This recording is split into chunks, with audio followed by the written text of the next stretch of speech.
Hello everyone, my name is Kiana Johnson and welcome to my STEMwalk. I'm coming at you from my backyard. Our first stop is to go look at a tree and see what we can learn. STEMwalk stop 1. Here we are. Here's a tree in my backyard. What do you notice about the tree? Do you notice its leaves? How some of the leaves have holes in it? How some of the leaves have bumps on them? Do you notice the color of the leaves? Anything about the bark? What do you wonder? Do you wonder what type of tree this is? Do you wonder who planted this tree? Do you wonder how old this tree is? Do you wonder if it's healthy? Well, I hope you wondered how old this tree is, because I'm going to teach you a way on how to guess how old a tree is without cutting it down. All I need to guess how old this tree is a tape measure and a calculator. That's it. We are going to take just a couple measurements and then do some math. And at the end of the math, we will have a great idea on how old this tree is. What we need to do is we need to calculate the diameter at breast height, which is also called the DBH.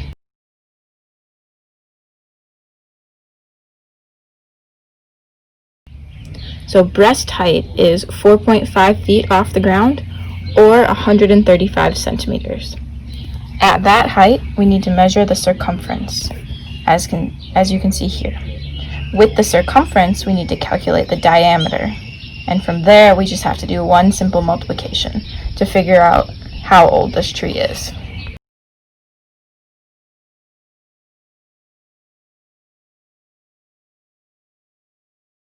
Alright, so here I am with a tape measure next to my lovely tree.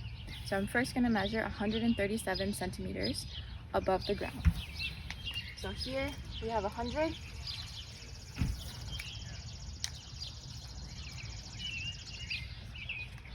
And here we have 37. So 137 centimeters off the ground.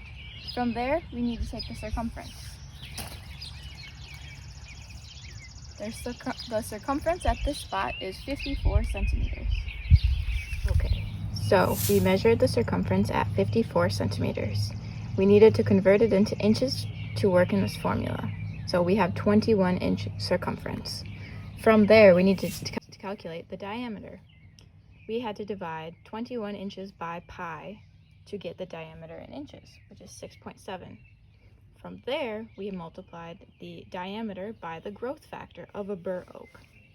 The bur oak growth factor is 4.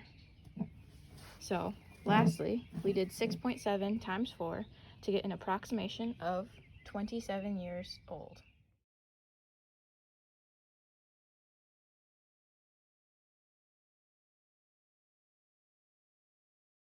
So this bur oak is about 27 years old. I hope you learned something new. That's all for stop 1. All right, welcome to STEMwalk, stop 2. This stop is located in my garden, and we're going to be looking at soil. All right, so soil. What do you notice? What do you wonder?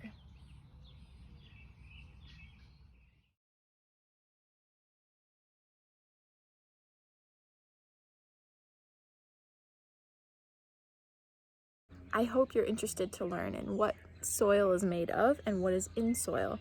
I'm going to show you a little experiment on how to visualize this for yourself.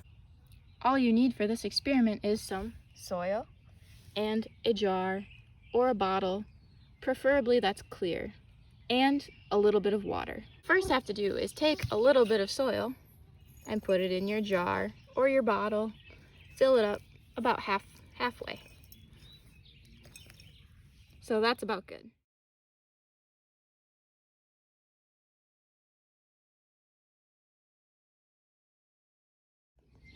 Once you have your soil in your jar, then you just add water. Fill it a little bit past the soil line, but not all the way till the top. After that, you can screw on the lid and then shake it up. So you're gonna get a mixture that looks pretty dark. At first, you can see the heaviest pieces of sediment will settle right down to the bottom. Then, ideally, you would let it sit for about 24 hours. Lucky for you, I prepped one yesterday. So you can see distinct layers. You can see this section right here has the largest particles. So this is the sandy layer. They settled out first, and they settled to the bottom because they were the heaviest. This darker layer right here is silt. So that's finer than sand, which is why it's sitting on top of the sand. And then this layer, this very, very thin layer, is a little bit of clay.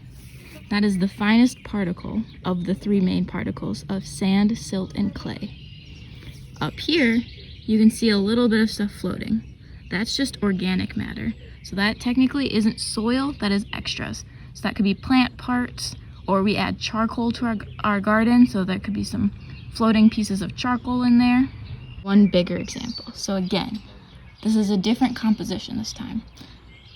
This bottom section is the sandy layer right here. So you can see all the sand particles.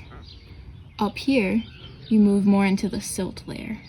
So finer particles, they rest on top of the sand because they are smaller than the sand. And then again, we have another little layer of clay right there with more organic matter at the top.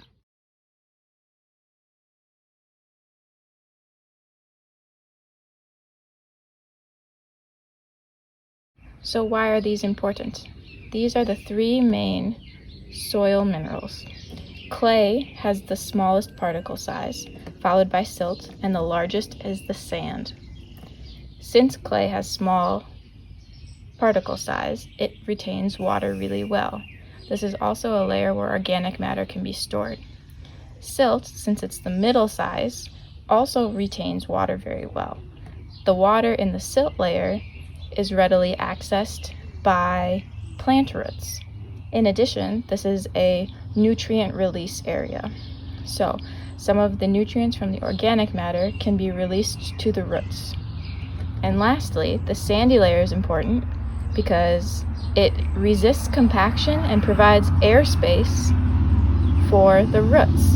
This is important so that the roots don't rot. To take this a little bit further, you could calculate the percentages of sand, silt, and clay in your soil, and then look up a soil texture chart and find out exactly what kind of soil you're looking at.